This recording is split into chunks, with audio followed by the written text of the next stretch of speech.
Sekarang harga gula sudah meningkat sudah 3 kali. Pertama 17, sudah itu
sekarang harga gula sudah meningkat sudah 3 kali.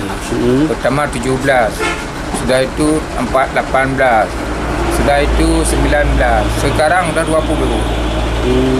Cuma pertama putus barang, kurang barang.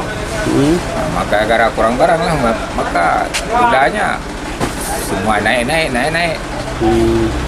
Kamu